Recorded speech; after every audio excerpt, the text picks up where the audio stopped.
भारतभूमीतल्या हिमाचल प्रदेश या राज्याच्या मध्यभागी वसलेलं एक प्रसिद्ध फिरण्याचं ठिकाण, जिथे हिमशिखरे कथा सांगू लागतात, नद्या सुरात गातात. इथल्या घनदाट देवदारच्या जंगलापासून ते व्यास नदीपर्यंत सगळे निसर्गाचे चमत्कार तुम्ही पाहत असता. हुडहुडी भरवणाऱ्या थंडीत इथला गरम चहा तुमच्या आठवणी सजवतो. स्नोफॉल मिळाला तर आयुष्यभर लक्षात राहील असे क्षण आनंद देऊन जातात. थरकाप उडवणाऱ्या थंडगार बर्फाच्या पाण्यातलं साहसी रिव्हर राफ्टिंग उच्च दर्जाचं समाधान देतं. ही बर्फाने माखलेली निसर्गसृष्टी मोठी मनोहर वाटते. आणि त्या सहलीत इथली मंदिरे, संस्कृती, बाजारपेठा, गावं, माणसं ही इथल्या परंपरा आणि उबदारपणाची कहाणी सांगून जीवन सजवतात. मंडळी, स्वागत आहे तुमचं मनाली या प्रसिद्ध फिरण्याच्या ठिकाणी.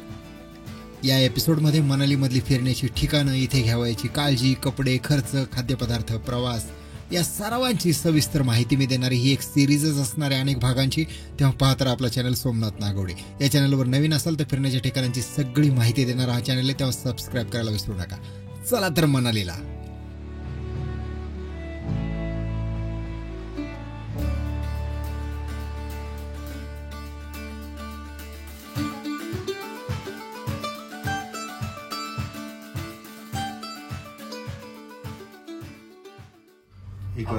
झालेला आहे लेट. 1 वाजता अलार्म AM-PM मध्ये गंडला होता आणि असं झालेलं आहे. पुणे ते चंदीगड या फ्लाईटसाठी रात्री घरातून 1:30 निघालो. पुणे एअरपोर्टला पोहोचलो. झोपेतून उठून आलोय, दिसतंय ना सर.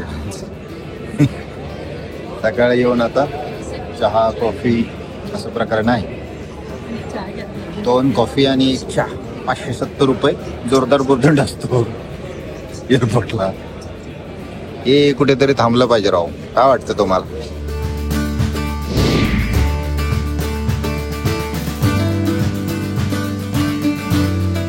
आम्ही प्रचंड उत्साही होतो या ट्रिपसाठी. अखेर विमान हवेत झेपावलं. जमिनीवरती दिव्यांनी व्यापलेलं पोणं दिसलं. चंदीगडला आम्ही आलो आहे.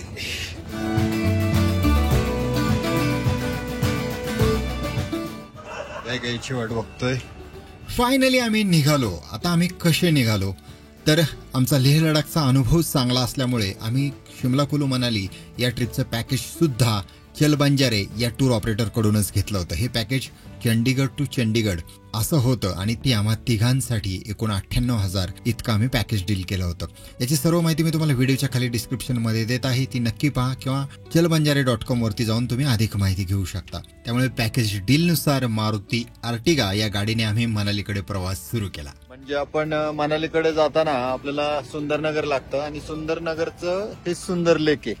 वाटेत भरपूर ढाबे, त्याच्यानंतर हॉटेल्स, रेस्टॉरंट्स आहेत जिथे पंजाबी आणि इतर जेवण मिळतं. आम्ही चना भटोरे आणि पुरी भाजी ऑर्डर केली. भटुऱ्यावर तटून पडलेले 2 भटुरे. चंडीगड ते मनाली हे अंतर 264 किलोमीटर इतकं आहे. रस्ता चांगला आहे आणि अंतर कापण्यासाठी 6 ते 7 तास इतका वेळ लागतो. मनाली जशी जवळ यायला लागली ना तसे रस्ते अरुंद होत राहिले आणि ट्रॅफिक मात्र प्रचंड वाढू लागले. अर्धा तास झाले आम्ही इथेच गाडीत आहोत. गाडी हलत नाही, स्लो मुव्हिंग ट्रॅफिक आहे. 27 किलोमीटर राहिलेलं आहे मनाली आणि 1.5 तास दाखवतंय आता तरी. प्रॅक्टिकली माहित नाही आता किती वाजता, बघूया. एक घाट अख्खा जाम आहे. अशी लाईन इकडे अशी मागे गेली. 1 तास पूर्ण गेलाय. आता कुठे थोडस हल्ल्यात असं वाटतं. लेट्स. आता कार चालू लागली तसं कुल्लू हे जिल्ह्याचं ठिकाण आलं आणि मग या ठिकाणीच पर्यटकांसाठी हॉट एअर बलूनची सोय दिसली. आता बर्फाने माखलेले डोंगर दिसू लागले बरं का, आणि हे पाहून एकदम मन प्रफुल्लित झालं. बघून सगळं थंडी नाही वाजली पाहिजे. नाही वाजली पाहिजे, मजा पाहिजे तुला बर्फातली. बाहेरचा नजारा असा आहे ना की त्या ट्रॅफिक मध्ये थांबल्याचा वगैरे सगळा थकवाच निघून गेलाय. एक नंबर वाटायला लागली. आपल्याकडे कधीही न दिसणार हे बर्फाचे डोंगर पाहून वेगळंच वाटायला लागले. आता पोहोचतानाच फोन झाला आणि त्यामध्ये कळलं की मागचे 2 दिवस इथे तुफान बर्फ पडलाय आणि त्यामुळे लाईटच्या तारा तुटल्या, झाडं पडली. ते एकंदरीतच काय तर सगळं जनजीवन विस्कळीत झालं होतं. त्यामुळे ओल्ड मनालीतल्या आमच्या हॉटेलला आम्हाला जाता येत नव्हतं आणि ऐन वेळेला दुसऱ्या एका हॉटेलमध्ये आमची रवानगी करण्यात आली. आम्ही पोहोचलो. आता जस्ट इथे पोहोचलोय.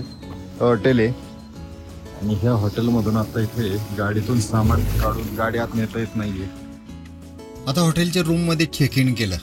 प्रशस्त अशी रूम होती. खिडकीतला नजारा पाहिला आणि समाधानच वाटलं. जमीन आहे काय झाड माणूस चालतोय.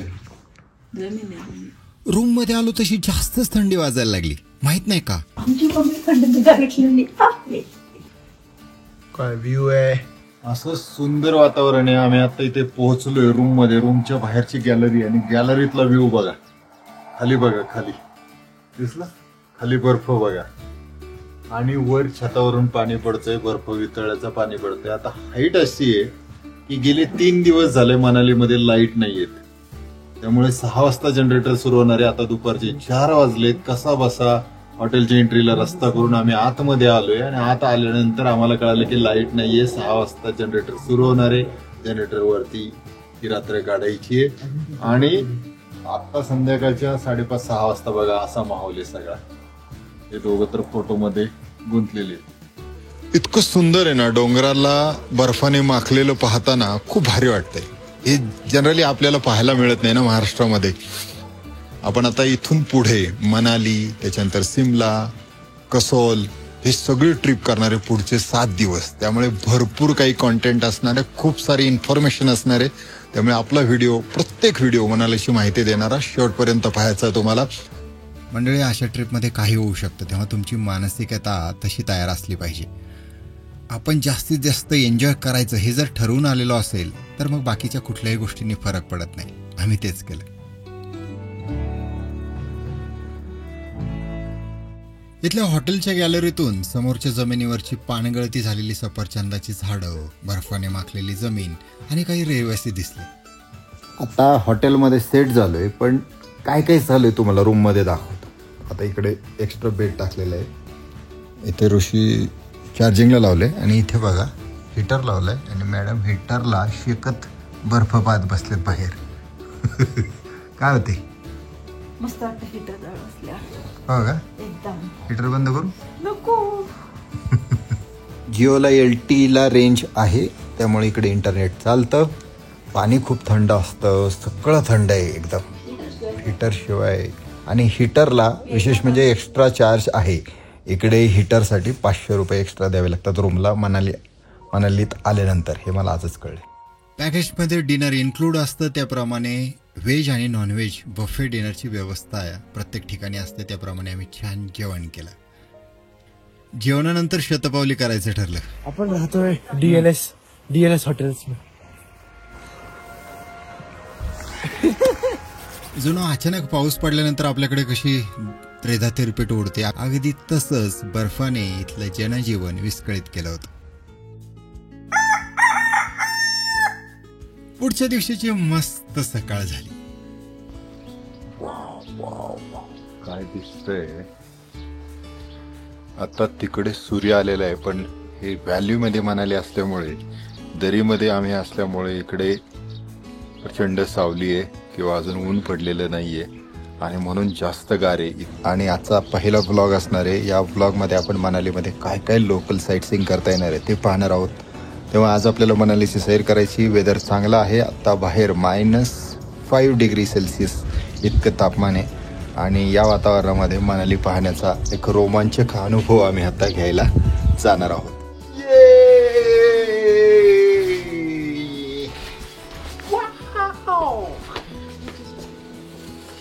असलं भारी वाटतंय ना ऊन पाहून आणि इतकं जबरदस्त चमकतंय. आहा, हिटर गरज होती. वाव. मंडळी, विशेषतः महाराष्ट्रातून आलेल्या माझ्यासारख्या मंडळींसाठी आतमध्ये थर्मल्स, त्यावरती वुलन टॉप्स किंवा टी शर्ट्स आणि त्याच्यावरती जॅकेट्स असे एकावर एक थर लावल्याशिवाय तुम्हाला थंडी वाजायची थांबवत नाही.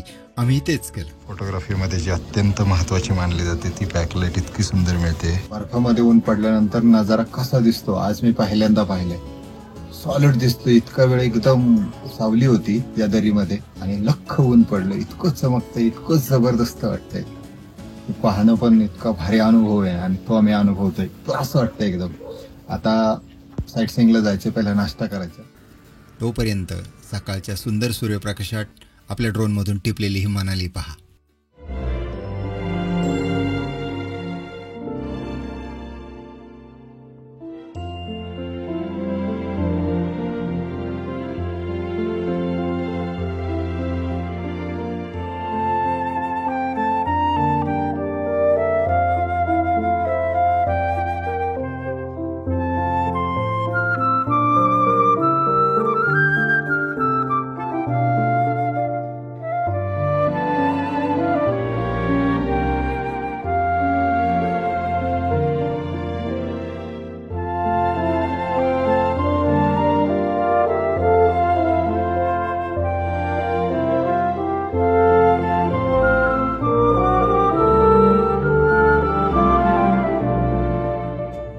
आपण चाललोय लोकल साइट सीइंग करायला आणि लोकल साइट सीइंग करताना काय काय पॉसिबल है ते अपन बघणार आहोत. तो अभी हम किधर जा रहे हैं? पहला वशिष्ठ टेम्पल जा रहे हैं. अभी हमारे साथ है एंथनी भाई. वो हमको अभी दिखाएंगे ये पूरा लोकल मनाली. अभी रोड तो बंद है कुछ जगह, तो ट्राई करेंगे जहाँ जहाँ पॉसिबल है वहाँ जाने. तो पहले हम चल रहे हैं वशिष्ठ टेम्पल. वशिष्ठ टेम्पलला तर आम्ही नाही जाऊ शकलो कारण रस्त्यावर बर्फ होता आणि गाडी 4x4 नसल्यामुळे घसरण्याच्या भीतीने वरती न जाता आम्ही आता हाडिंबा टेम्पलच्या दिशेने चाललोय.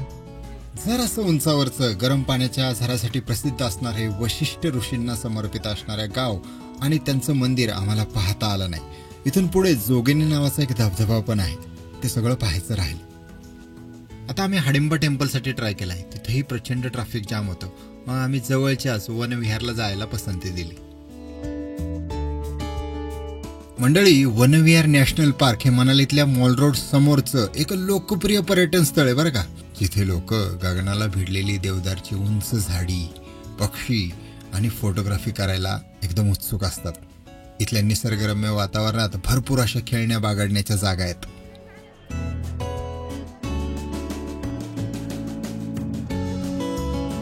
याच्यासाठी येण्यासाठी 50 रुपये पर हेड एंट्री आहे आणि ऑनलाईन पेमेंट करतायत. आम्ही या वनविहारात खूप मस्ती केली.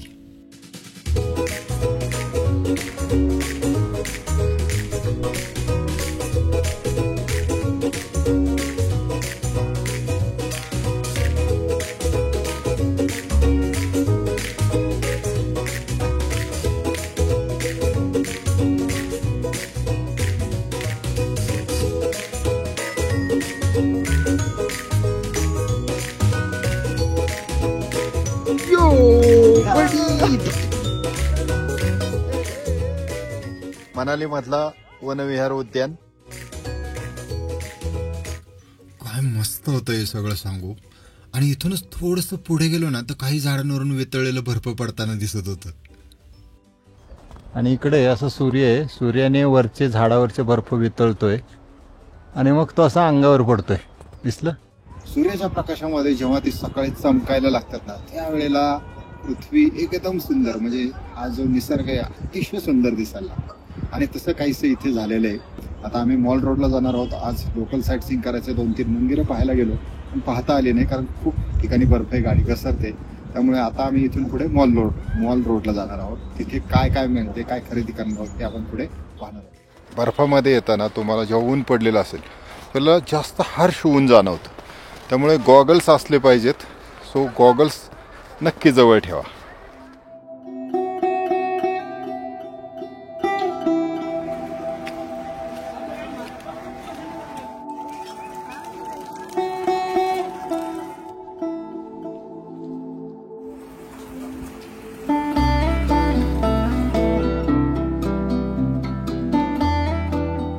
मनालीतील वनविहारच्या समोर आणि मॉल रोडच्या जवळ उत्तर भारतातल्या प्रसिद्ध अशा मठांपैकी एक म्हणजे हिमालयीन निंग मापा गोंपा इथे आम्ही गेलो.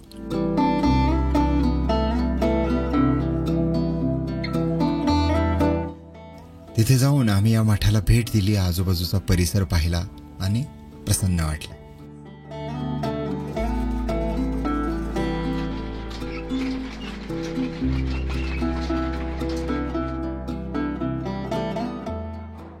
आम्ही ते लांब फर असणाऱ्या अंगोरा रॅबिट बरोबर फोटो काढले. त्यासाठी 20 रुपये हे लोक घेतात. मंडळी, मनालीमध्ये फिरण्यासाठी मोटरसायकल किंवा स्कूटर्स पण मिळतात बरं का. साधारण 1000 रुपयापासून 1500 रुपये हे लोक पर डे घेतात. रोड किंग रायडर मॉल रोडवरचा हा कॉन्टॅक्ट नंबर.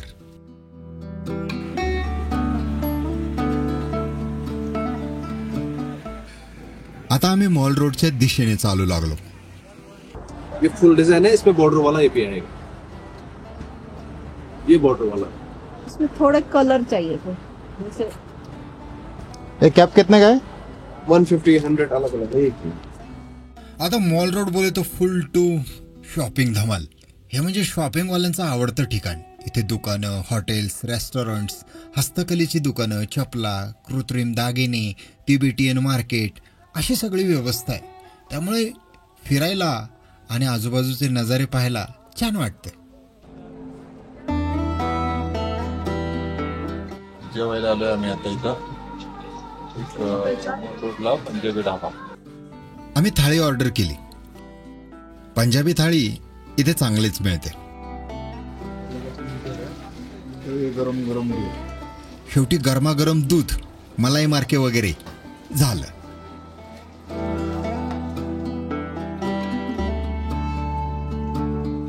या मॉल रोड वरतीच मनालीचं बस स्टँड आहे. इथून सगळ्या बस ये जा करत असतात.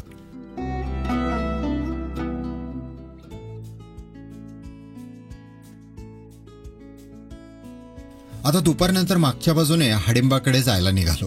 निमुळत्या रस्त्याने वर आलो. इथे वाटेत खूप बर्फ होतं.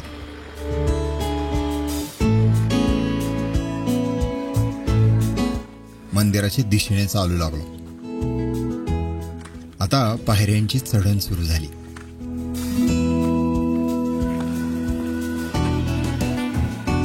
इथे उंच उंच देवदारच्या झाडांनी सर्वत्र गर्दी केली होती. अखेर मंदिर दिसलं. स्थानिक लोक याला धुंगरी मंदिर म्हणतात. हिमाचलच्या अतिशय प्राचीन असणाऱ्या मंदिरापैकी हे एक मंदिर जिथे भेट दिलीच पाहिजे. हे 1553 मध्ये बांधलं गेलं असं सांगितलं जातं. आतमध्ये मूर्ती नाहीये, पण पावलांच्या ठशांची इथे पूजा केली जाते.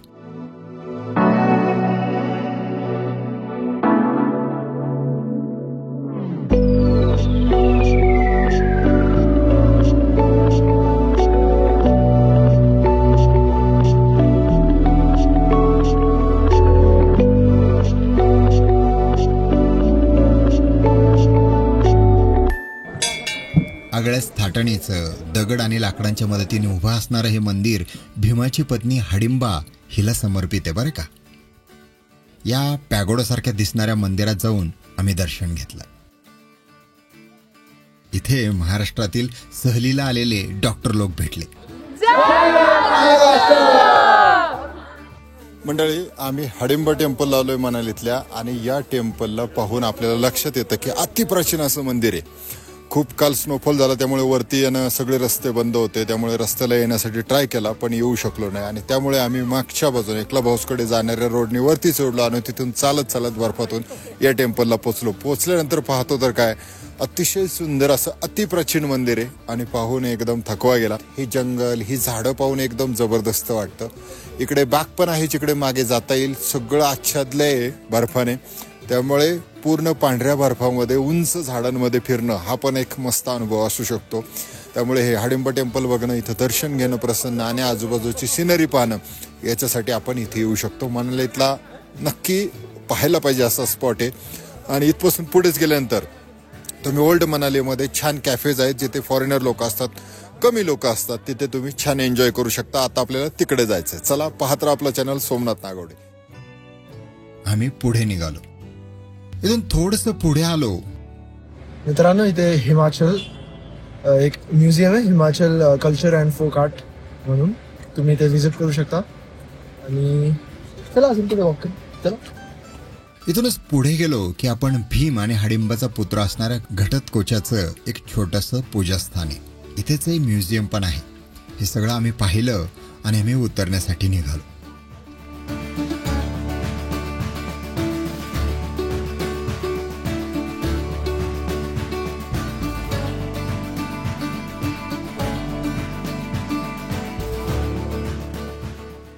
खाली आल्यावर काय पहिला गरम चहा घेतला. आपण आता ओल्ड मनालीमध्ये चाललोय.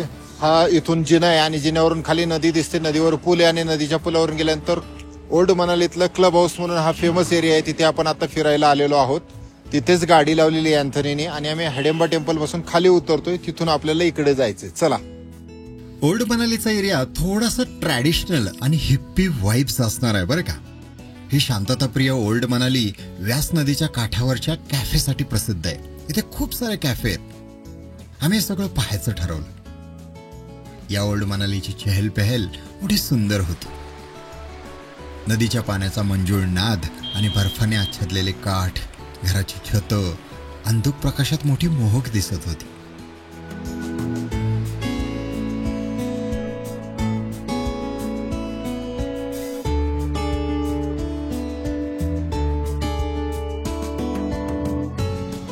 आम्ही एका कॅफेत गेलो.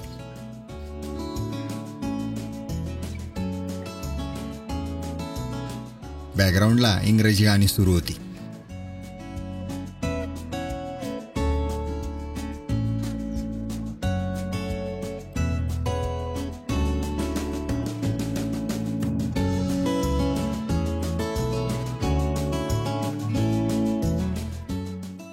या कॅफेत कॉफी पिलो आणि आमचा दिवस संपला. इतक्या थंडीमध्ये मनाली पाहून पहिला दिवस तर प्रचंड सुंदर होता. आम्ही प्रचंड आनंदी होतो. आता उत्साही होतो ते दुसऱ्या दिवसासाठी आणि कधी स्नोफॉल पाहायला मिळेल का याच्यासाठी. दुसरा दिवस होता अटल टनेल सोलंग व्हॅलीचा. उद्या नक्की आपल्याला स्नोफॉल दिसणार या आशेपोटी आम्ही आज झोपी गेलो. तर मंडळी, हा होता आमचा मनालीतला पहिला दिवस आणि मनालीतली जवळची फिरण्याची ठिकाणं. पुन्हा भेटूया आपल्या पुढच्या व्हिडिओमध्ये. पाहूया मनालीमध्ये नक्की आणखी काय घडलंय. पाहत राहा आपला चॅनल सोमनाथ नागवडे. निसर्ग पहा, फिरत राहा, शिकत राहा. आयुष्य सुंदर आहे. मौज मजेत जगत राहा.